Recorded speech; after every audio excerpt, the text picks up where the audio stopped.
এই ভিডিওটা আগে একটু দেখেন, তারপর কিছু কথা বলতেছি।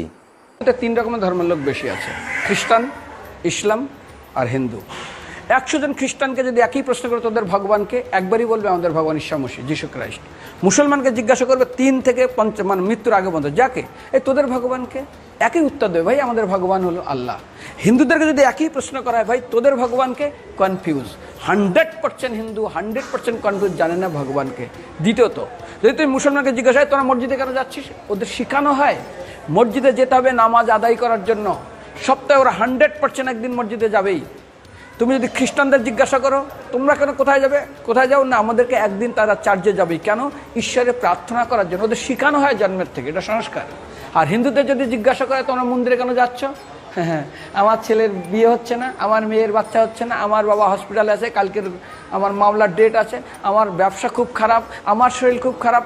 99.99 হিন্দু জানে না মন্দিরে কেন আসা উচিত, তাদের ভগবানকে। মৃত্যুর পরে কোথায় যাবে, মুসলমানকে জিজ্ঞাসা করবে মৃত্যুর পর কোথায় যাবে, বলবে ভাই নামাজ রোজা যদি না করি দোজকে যাব, অর্থাৎ নরকে যাব। যদি হিন্দুদেরকে জিজ্ঞাসা, ওদেরকে বলবে আর যদি করো নামাজ রোজা করি তাহলে বেহেশতে স্বর্গে যাব। যদি খ্রিস্টানদেরকে জিজ্ঞাসা করো, এই তোমরা যদি আমরা ঈশ্বর আরাধনা করি হেল অর্থাৎ নরকে যাব। যদি বলা হয় যদি করো ঈশ্বর আরাধনা তাহলে তোমরা হেভেন স্বর্গে যাব। আর হিন্দুদেরকে বলে যে তোমরা মরার পরেই 99% হিন্দু এটাই বলে, মিথ্যাই বলে, আমার বাবার সাজ্ঞানে স্বর্গে গিয়ে বসেছে। তোর বাবা কি জমি কেনা আছে নাকি স্বর্গে? তোর বাবা জমি কেনা আছে যে তোর বাবা মরার পরে স্বর্গে গেছে, হোয়াটসঅ্যাপ করে দেখি এই যে অ্যাটাচ বাথরুম টয়লেট আমি একদম ভালোভাবে পৌঁছে গেছে, তোর বাবা স্বর্গে গেছে জানিস তুই? আরে মৃত্যুর আগে এত কষ্ট পায়, এত কিছু করে, মারার পরে আমার বাবা স্বর্গে গেছে।